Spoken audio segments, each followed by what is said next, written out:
The question has echoed across centuries of theological reflection and human curiosity. Why was Israel chosen? Among countless nations, cultures, and civilizations that have risen and fallen throughout history, why would God set his attention on a relatively small, seemingly insignificant people? At first glance, many assume the answer must lie in Israel itself. Perhaps they were morally superior, more spiritually sensitive, or inherently more worthy than others. This assumption feels intuitive. After all, selection often implies merit. We tend to believe that being chosen is a reward for excellence, a recognition of distinction. Yet this common interpretation does not withstand closer scrutiny. When we examine the narrative carefully, Israel does not appear as a model of consistent virtue or exceptional strength. Instead, they are portrayed as fragile, often uncertain, and repeatedly flawed. This forces us to reconsider our initial assumption. What if the reason for their selection has little to do with their inherent qualities? What if the foundation of this choice lies not in who they are, but in what God intends to accomplish? This shift reframes the entire discussion. The focus moves away from Israel's worthiness and toward God's purpose. The question is no longer centered on human qualification, but on divine intention. Israel was not chosen because they were better. They were chosen because they were part of a larger plan, one that extends far beyond a single nation. In this light, being chosen is not a declaration of superiority, but an assignment of responsibility. It is not about privilege, but about participation in something greater than oneself. To understand this purpose, we must step back to an earlier moment in human history, a time when humanity as a whole stood at a crossroads. After the Great Flood, the world was given what appeared to be a fresh start. Humanity had witnessed both judgment and deliverance, destruction and preservation. It was a moment rich with potential, an opportunity to rebuild not only civilizations, but also a renewed relationship with God. However, history reveals a different trajectory. As generations passed, memory faded. The immediacy of divine intervention gave way to the routines of daily life. Stability bred complacency, and complacency led to forgetfulness. Humanity did not reject God outright in a single dramatic act. Instead, they gradually drifted away. This subtle distancing would soon culminate in a defining event: the construction of the Tower of Babel. The Tower of Babel stands as a powerful symbol of human ambition and self-exaltation. It was not merely an architectural project, but a declaration of independence. The people sought to build a name for themselves, to establish their own significance without reliance on God. Their unity, while impressive, was driven by a desire for autonomy rather than obedience. It represented a collective attempt to reach the heavens on human terms, a profound shift from dependence to self-sufficiency. The outcome was decisive. Rather than allowing this trajectory to continue unchecked, God intervened. Language was confused, communication fractured, and the unified human project dissolved into disarray. The scattering that followed gave rise to distinct nations, cultures, and identities. What had once been a single, unified humanity became a mosaic of peoples, each carrying its own perspective and path. Yet this dispersion carried deeper consequences. As groups spread across the earth, their connection to the original knowledge of God weakened. Over time, this distance gave way to substitution. People began to replace the unseen creator with visible representations, objects they could control, manipulate, and understand within their own frameworks. The sun, the moon, the stars, carved images, and even human figures became objects of devotion. This transition from worship of the Creator to worship of creation marked a profound spiritual shift. It was not an immediate rejection, but a gradual replacement. Humanity did not necessarily deny God's existence. Instead, they redefined their focus toward what felt more tangible and accessible. This substitution created an increasing divide between humanity and the divine, a gap not just of distance, but of perception and understanding. At its core, this moment reveals a recurring pattern in human nature. When life feels stable and within control, the perceived need for God diminishes. Independence becomes appealing, and reliance feels unnecessary. Yet this self-sufficiency is inherently limited. When systems fail, when uncertainty returns, and when human effort proves insufficient, the absence of that connection becomes evident. It is within this context, a world fragmented, distracted, and drifting, that the next phase of the story begins.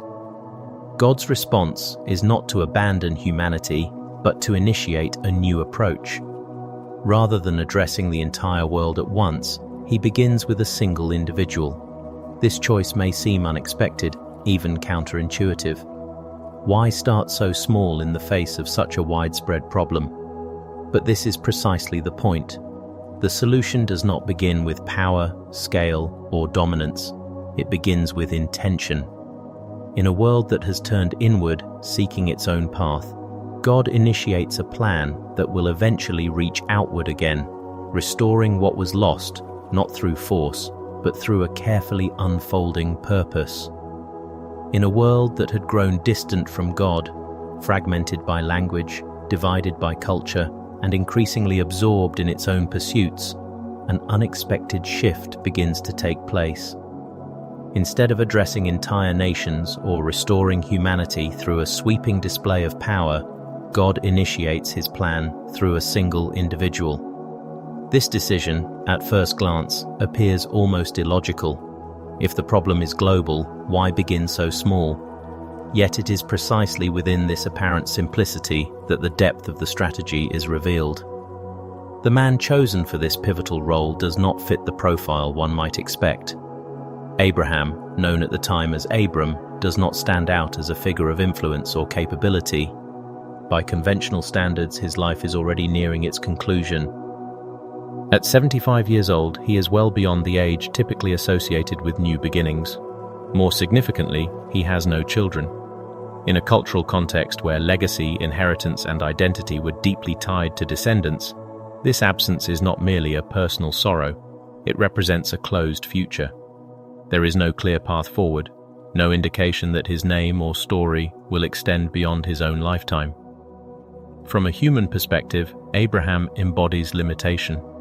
He has no kingdom, no army, no established reputation that would position him as a catalyst for change. His life appears stable but unremarkable, settled into familiarity rather than poised for transformation. If one were to evaluate potential candidates for a mission that would impact the course of history, Abraham would not be the obvious choice. And yet, this is precisely where the pattern becomes clear. The selection is not based on human criteria. It is not about strength, influence, or even readiness. It is about something far less tangible, but far more significant. The call itself is as radical as the choice. Abraham is instructed to leave everything behind: his homeland, his extended family, the cultural and social structures that have defined his identity. He is asked to step away from security and familiarity and to move toward an unknown destination. There is no detailed map, no strategic outline, no guarantee in terms that human logic would consider sufficient. There is only a promise, spoken but not yet realized. This command introduces a profound tension. To leave what is known for what is unknown requires more than courage. It requires trust. It demands a willingness to act without full understanding, to move forward without visible assurance. Abraham is not given evidence in advance. He is not shown the outcome before taking the first step. Instead, he is invited into a process where obedience precedes clarity. This is where the defining element emerges. The decisive factor is not Abraham's ability, resources, or status. It is his response. He believes. Not in the sense of passive agreement, but in an active, lived trust that compels him to act. He steps into uncertainty not because it makes sense, but because he trusts the one who has called him. This moment establishes a foundational principle that will echo throughout the entire narrative. God does not seek the most capable individuals by human standards. He seeks those who are willing to trust Him. Faith becomes the bridge between limitation and purpose. It is not the absence of doubt or difficulty, but the decision to move forward despite them. Abraham's journey, therefore, is not defined by immediate results, but by sustained trust. Years pass, and the promise remains unfulfilled. Time, which should logically reinforce doubt, instead becomes the arena where faith is refined. Each passing year intensifies the apparent impossibility of the promise. Age advances, circumstances remain unchanged, and yet the commitment to trust persists. In this prolonged tension between promise and fulfillment, the true nature of faith is revealed. It is not dependent on visible progress. It is not sustained by immediate confirmation. It is rooted in confidence in the character of the one who has spoken.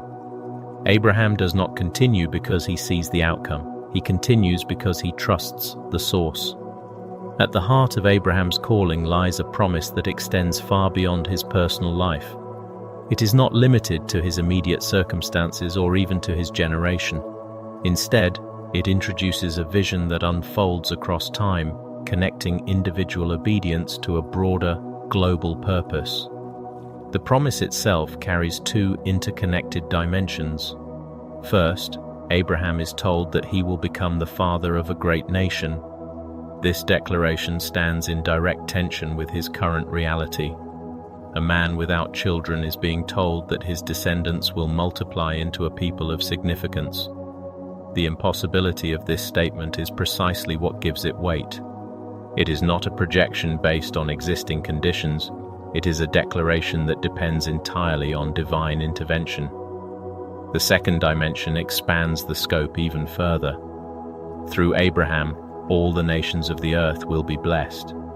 This transforms the promise from something personal into something universal. It is no longer just about the formation of a single nation, but about the restoration of a fractured humanity. The dispersion that began at Babel is now being addressed through a different kind of movement, not one of division, but of eventual reconnection. This dual promise introduces a critical insight. The chosen line is not an end in itself, but a conduit. The blessing is not meant to terminate with Abraham's descendants. It is meant to flow through them to others. This reinforces the earlier principle that being chosen is not about exclusivity, but about responsibility. As the narrative progresses, this promise begins to take shape through a lineage that, while simple in structure, carries immense significance. Abraham becomes the father of Isaac, the long-awaited child through whom the promise continues. Isaac, in turn, becomes the father of Jacob. At each stage, the continuation of the line is not automatic or effortless. It is marked by tension, delay, and moments of uncertainty. The fulfillment of the promise does not unfold in a straightforward or predictable manner. It requires persistence and, once again, faith. Jacob represents a particularly complex figure within this lineage. Unlike the idealized notion of a chosen individual, his life is marked by conflict, deception, and internal struggle. He is not portrayed as morally superior or spiritually flawless. In fact, his story highlights the very imperfections one might assume would disqualify him from such a role. Yet it is precisely within this complexity that a transformative moment occurs. In a mysterious and intense encounter, Jacob wrestles through the night with a divine presence. This struggle is both physical and symbolic, representing a deeper internal confrontation. It is not merely a battle of strength, but a moment of reckoning, a refusal to let go without receiving a blessing. By the end of this encounter, Jacob is given a new name, Israel. The meaning of this name, one who wrestles with God, captures the essence of his journey. It is not a title of perfection, but a recognition of persistence. It reflects a relationship defined not by ease, but by engagement, tension, and ultimately transformation.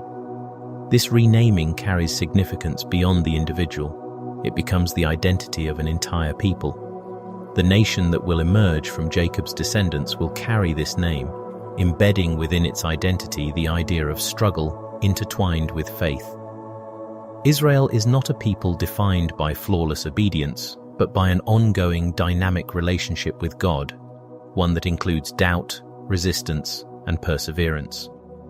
In this way, the lineage from Abraham to Isaac to Jacob is more than a genealogical record. It is a narrative of continuity shaped by promise rather than perfection.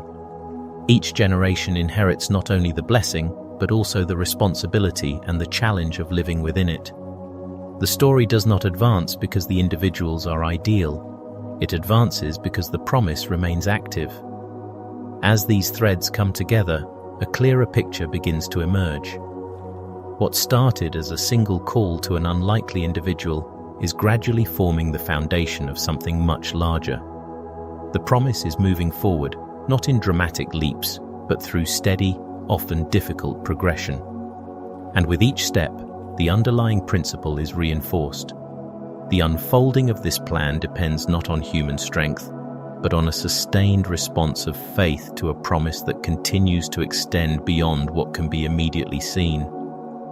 As the promise continues to move forward through the lineage of Abraham, Isaac, and Jacob, it gradually begins to take on a more visible form. What was once centered on a single individual and his descendants now starts to develop into something broader, a collective identity. Yet even at this stage, the emergence of a nation does not follow the patterns typically associated with power, expansion, or dominance. Instead, it unfolds quietly, almost imperceptibly, through the growth of a family. Jacob, now bearing the name Israel, becomes the father of 12 sons. These 12 individuals form the foundation of what will later be known as the 12 tribes of Israel. Each son represents not just a branch of a family, but the seed of a distinct tribal identity. Over time, their descendants multiply, and what was once a single household evolves into a structured people group. However, at this point in the narrative, they are still far from being a nation in the conventional sense. They possess no centralized government, no established territory, and no military strength. They are, in essence, a collection of extended families bound together by ancestry and the memory of a promise. In a world dominated by emerging empires and expanding civilizations, they remain relatively insignificant. There are no monumental achievements that would draw the attention of surrounding nations. No architectural wonders, no political alliances, no displays of military power. This lack of external significance is not accidental. It is integral to the pattern that has been established from the beginning. The formation of this people does not rely on the mechanisms that typically define nation building. It does not depend on strategic positioning, resource accumulation, or demographic advantage. Instead, it is anchored in something far less visible but far more enduring, the promise given to Abraham. This introduces a crucial distinction. The identity of Israel is not constructed from the outside in, but from the inside out. It is not shaped primarily by external achievements, but by an internal relationship with a promise that precedes them. Their existence as a people is not justified by what they have accomplished, but by what has been spoken over them. From a human perspective, this raises an inherent tension. How can a group so small, so limited in influence, carry a purpose that is described as global in scope? How can a people without power become central to a plan that involves all nations? The answer lies in the principle that has consistently guided the narrative. The criteria for selection are not based on human measures. Israel is not chosen because of its size. In fact, it remains one of the smallest groups among surrounding peoples. It is not chosen because of its strength. It has none to speak of.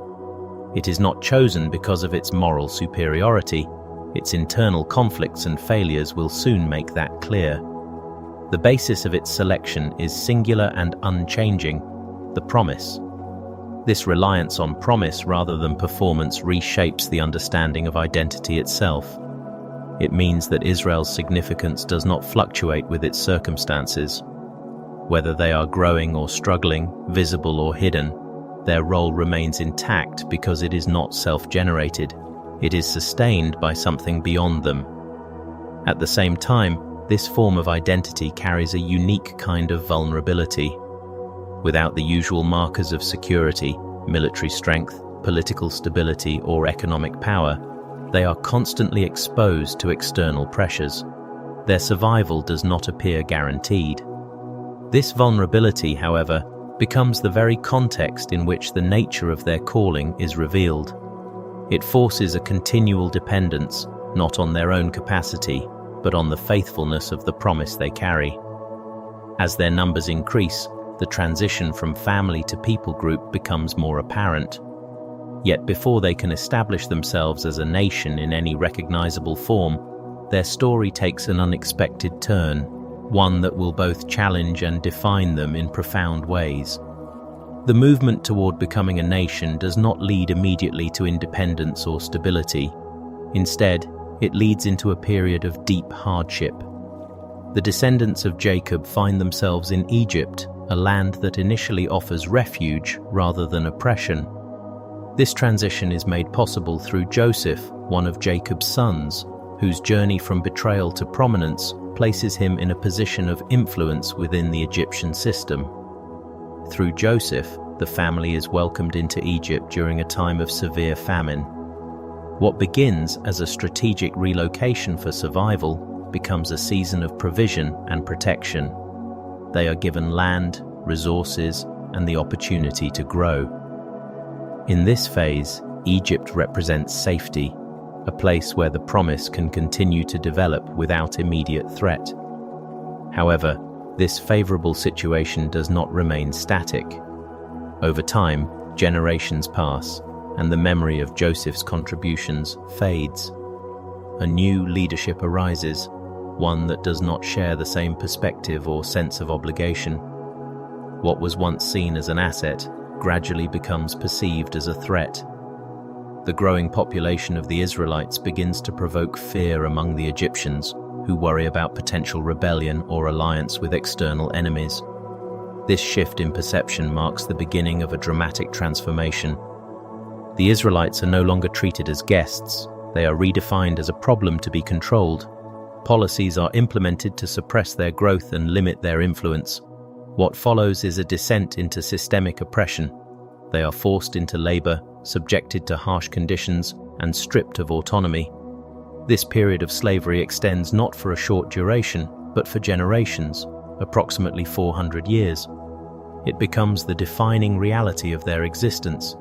Entire lifetimes are lived under oppression.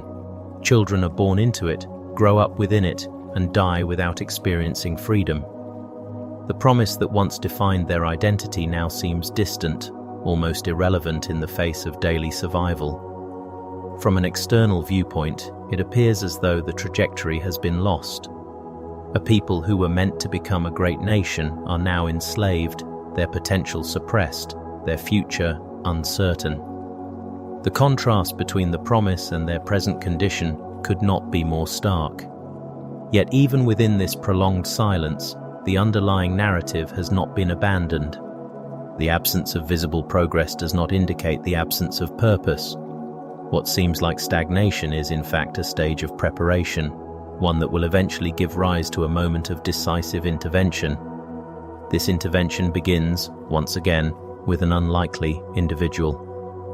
Moses is born at a time when the oppression has reached a critical point. In an effort to control the population, a decree is issued to eliminate Hebrew male infants. His very existence is threatened from the moment of his birth. Yet through a series of events that combine human courage and providential timing, he is preserved. In a striking reversal, Moses is raised within the very system that oppresses his people. He grows up in the Egyptian palace, exposed to its education, culture, and power structures. At the same time, he remains connected to his Hebrew identity.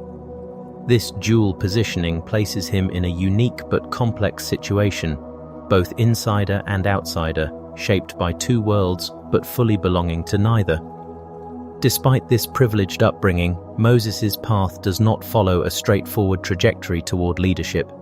Instead, it leads him into exile. After a defining incident, he flees Egypt and spends years in the wilderness, far removed from the centers of power. It is in this isolated environment, not in the palace, that the next pivotal moment occurs. In the wilderness, Moses encounters God in a way that disrupts his sense of identity and purpose. He is called to return to Egypt, not as a prince, but as a messenger. The task before him is clear yet overwhelming. Confront the most powerful ruler of the time and demand the release of his people. What follows is a direct confrontation between human authority and divine intention. Pharaoh resists, and a series of events unfolds that systematically challenge the structures of Egyptian power. The 10 plagues are not random acts of destruction, they are targeted disruptions that expose the limitations of what had been considered unshakable. Each stage intensifies the pressure, leading to a final moment that forces a decision. The outcome is not negotiated through diplomacy, but compelled through undeniable demonstration. The Israelites are released, not gradually, but decisively. Yet their departure does not immediately resolve all danger. As they leave Egypt, they find themselves in a situation that appears impossible. Ahead of them lies the Red Sea, a natural barrier with no apparent means of crossing. Behind them, the Egyptian army advances, intent on reversing their escape. They are trapped between two threats, with no visible solution.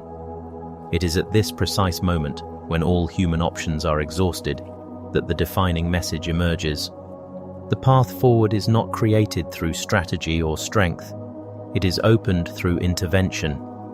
The sea divides, forming a passage where none existed before. What was once an obstacle becomes a pathway. This event encapsulates a central principle that has been building throughout the narrative. When every visible route is closed, the possibility of a new way remains.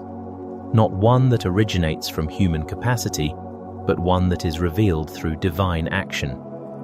The dramatic deliverance from Egypt might appear at first to be the natural conclusion of the story's tension. After generations of slavery, the people are finally free. Chains have been broken, oppression has ended, and the promise seems ready to move swiftly toward fulfillment. Yet instead of entering immediately into stability or abundance, the Israelites are led into an environment that feels entirely contradictory to that expectation: the wilderness. This transition is both surprising and deeply intentional. The wilderness is not a detour or a failure in the plan, it is a necessary phase within it. While Egypt represented bondage, the wilderness represents transformation. Freedom from external control does not automatically produce internal change. A people who have lived as slaves for generations must now learn how to live as something entirely different. This shift cannot happen instantly. It requires a process, and the wilderness becomes the setting for that process. At its core, the purpose of the wilderness is not punishment, but formation. It is a space where identity is reshaped, where dependence is redefined, and where a new way of living is introduced. Removed from the structured systems of Egypt, the Israelites are confronted with uncertainty. There are no established supply chains, no predictable resources, no visible guarantees of survival.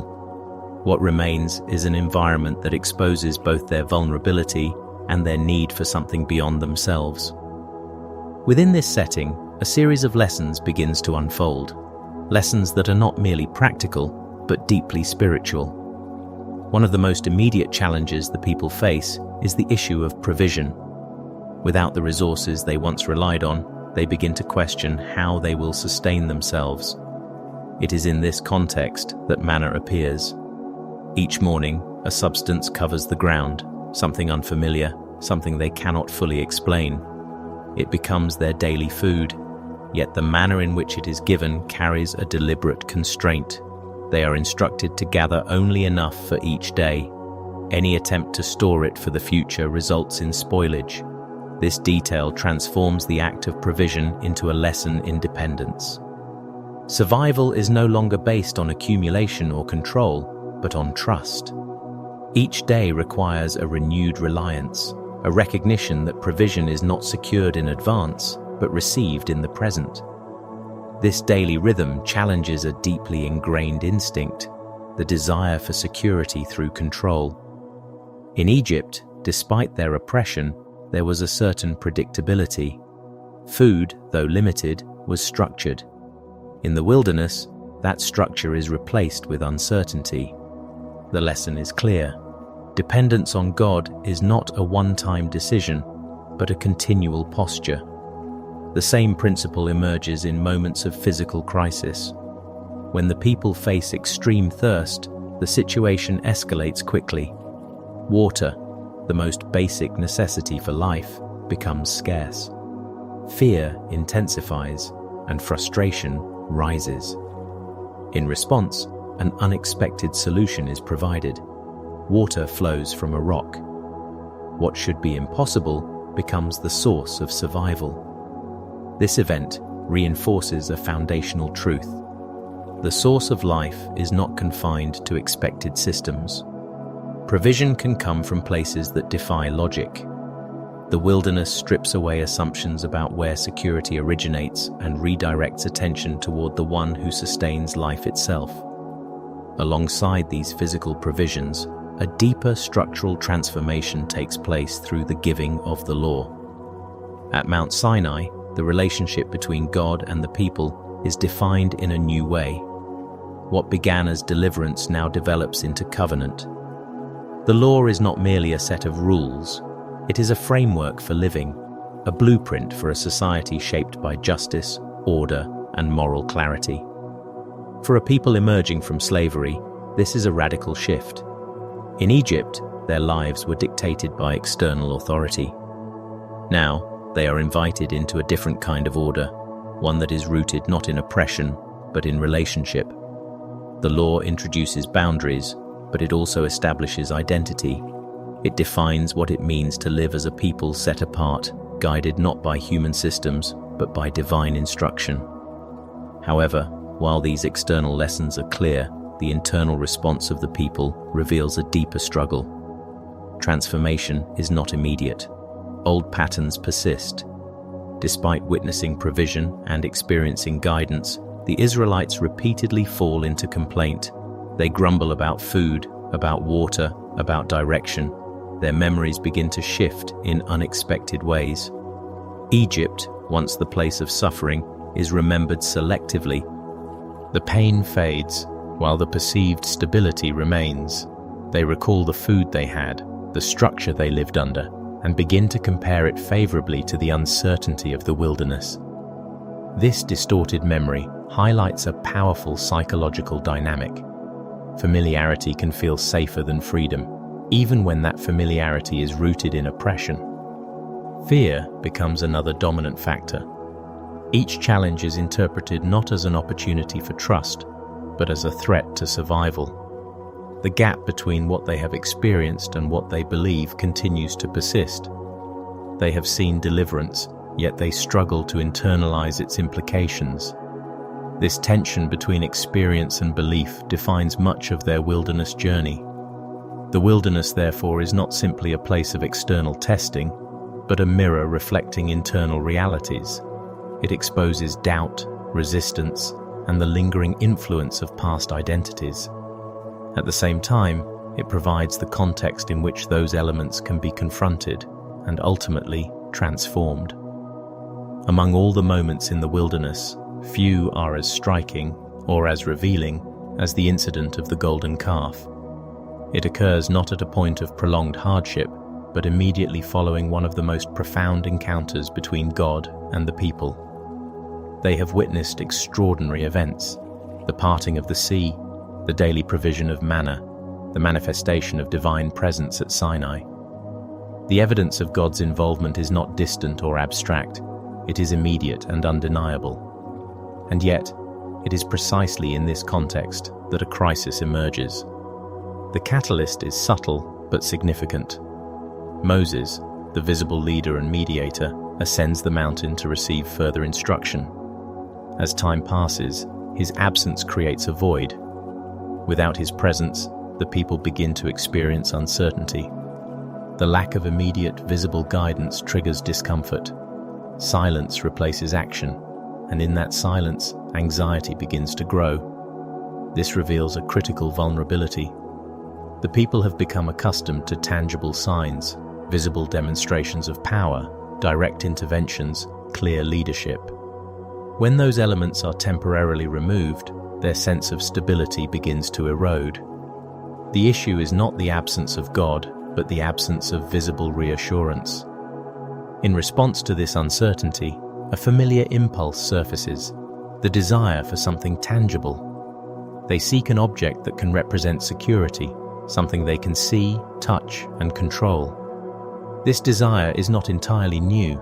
It reflects patterns that have existed since the dispersion after Babel. When the invisible feels distant, the visible becomes appealing. The result is the construction of the golden calf. Using their own resources, they create an image and assign to it a role that does not belong to it. The declaration that follows is deeply ironic. They attribute their deliverance to the very object they have just formed. In doing so, they replace the source of their freedom with something entirely powerless. This act is not simply a rejection, it is a substitution. They do not necessarily deny God outright. Instead, they redefine their focus. They exchange relationship for representation, trust for control. The calf becomes a symbol of something they can manage, something that does not require waiting or uncertainty. At its core, this moment exposes a fundamental tension in human nature, the struggle between trust and control. Faith requires patience, often in the absence of immediate clarity. Idolatry, on the other hand, offers immediacy. It provides a sense of certainty, even if that certainty is ultimately false.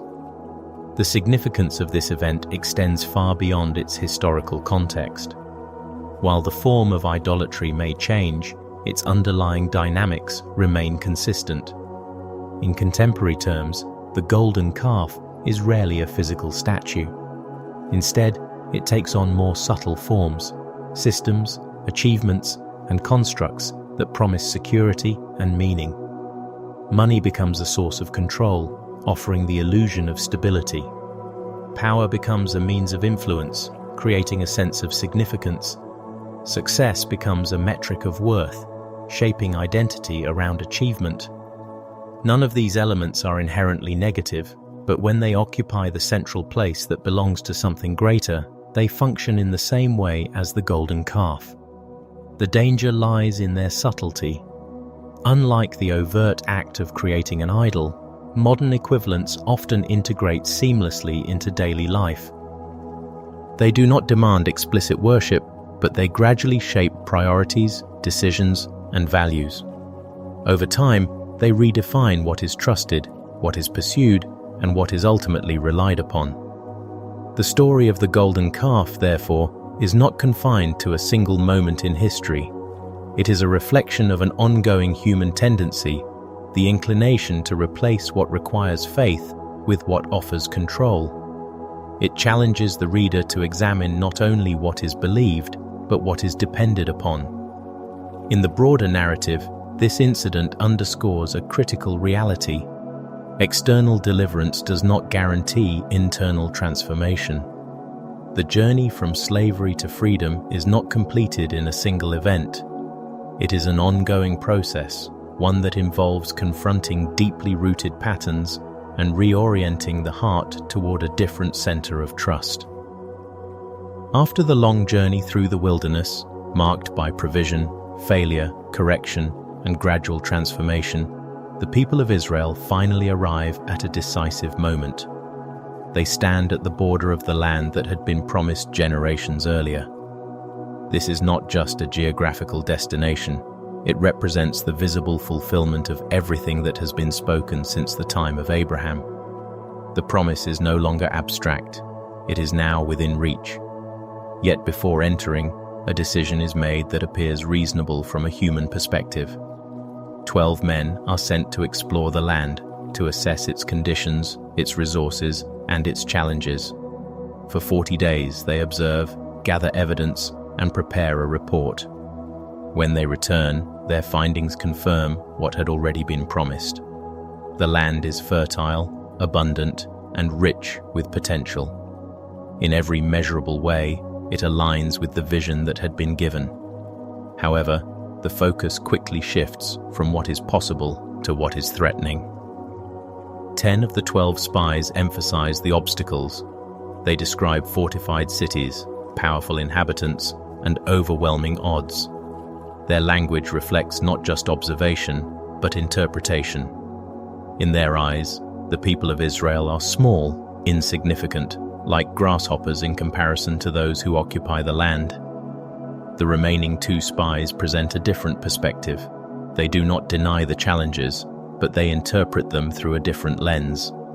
Their confidence is not rooted in the absence of difficulty, but in the presence of the promise.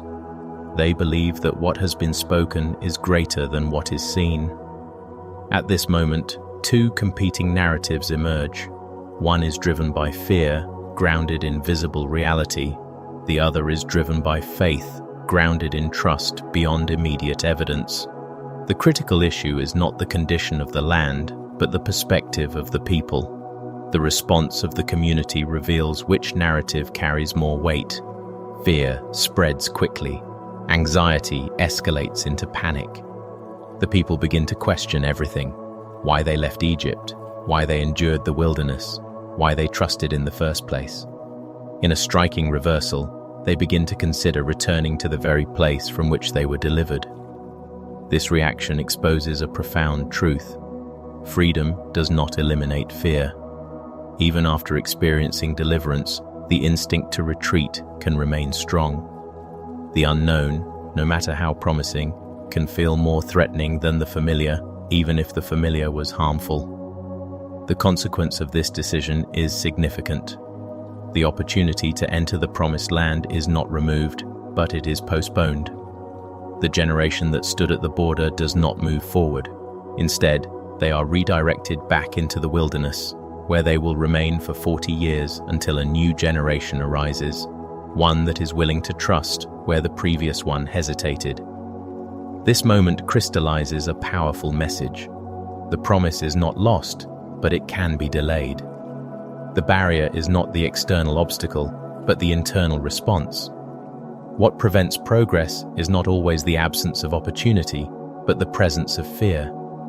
The land remains. The invitation still stands. But timing is affected by the willingness to step forward. When viewed in isolation, the journey of Israel could be interpreted as the story of a nation seeking identity, land, and stability. However, when placed within the larger narrative, it becomes clear that these elements are not the final goal. They are part of a greater framework, one that extends beyond the boundaries of a single people. From the beginning, Israel was never intended to be the endpoint. It was meant to function as a channel. Through this nation, certain key elements were preserved and transmitted. The law provided a moral and ethical structure. The stories carried forward a memory of divine interaction. The identity of the people maintained a continuity that resisted the surrounding drift into forgetfulness. In this sense, Israel serves as a living repository of truth. Not perfect, not consistent, but persistent. Despite repeated failures, the thread of the promise continues. The purpose is not nullified by imperfection, it is sustained by intention. This trajectory ultimately converges at a defining moment, the arrival of Jesus. His emergence is not an isolated event, but the culmination of everything that has been building. He does not appear outside the narrative, but from within it. The line that began with Abraham, carried through Isaac and Jacob, shaped through wilderness and covenant, finds its fulfillment here. What makes this moment distinct is its expansion of scope. Up to this point, the story has been centered on a particular people. With the arrival of Jesus, the direction shifts outward. The promise that once moved through a specific lineage now opens to a universal audience. The boundaries that once defined identity, ethnic, cultural, geographical, are no longer the determining factors. The implication is clear: the purpose was never confined. From the beginning, the intention was global. Israel was chosen not to contain the blessing, but to carry it forward until it could reach all. This reframes the entire narrative. What may have appeared as selective is revealed to be strategic. What seemed exclusive is shown to be preparatory. The story is not about narrowing access, but about establishing a path through which access becomes possible. In this light, the role of Israel is both essential and transitional. It is the means through which the foundation is laid, the context within which the promise is preserved, and the channel through which the fulfillment arrives. At the end of this journey, from the scattering at Babel, through the calling of Abraham, the formation of a people, the trials of Egypt and the wilderness, the failures and the persistence, a fundamental shift in perspective begins to take shape. The original question, why was Israel chosen, no longer holds the same weight. It has been reframed by everything that has been revealed along the way. The more pressing question now becomes, what does this mean for us? Because if the story is not merely historical but purposeful, if it is not just about what happened but about what is unfolding, then it invites a personal response. One of the clearest patterns that emerges is this: God consistently works through what appears weak, ordinary, and unlikely. Abraham was not an obvious candidate. Israel was not a dominant nation. The wilderness was not a place of strength. And yet, at each stage, what seemed insufficient became the setting for something significant. This establishes a principle that challenges common assumptions. Impact is not reserved for the powerful. Purpose is not limited to those who appear qualified. The determining factor is not external capacity, but internal response. Those who are used are not necessarily those who have the most, but those who are willing to trust with what they have. This leads to a deeply personal question, one that cannot be answered collectively, but must be considered individually. Where do you stand within this story? Are you at a point of calling, where the next step requires leaving what is familiar? Are you in a wilderness season, where provision feels uncertain and trust is being formed? Are you facing a boundary, where fear competes with faith? Or are you holding on to something that has quietly taken the place of trust? The narrative does not demand perfection. It does not require certainty at every step. But it does invite movement, a willingness to engage, to respond, to trust, even when clarity is incomplete. Because the story, in its deepest sense, has never been about one nation alone. It has always been moving towards something broader, something that now extends to anyone willing to step into it. If you want to continue exploring these kinds of insights, unpacking hidden layers, understanding deeper meanings, and seeing how ancient narratives connect directly to modern life, consider following and subscribing to the channel. Each story is not just retold, but re-examined, revealing patterns and truths that can reshape the way we think about faith, purpose, and the direction of our lives. And perhaps as you continue, you may begin to see that this is not just a story you are learning about, but one you are already a part of.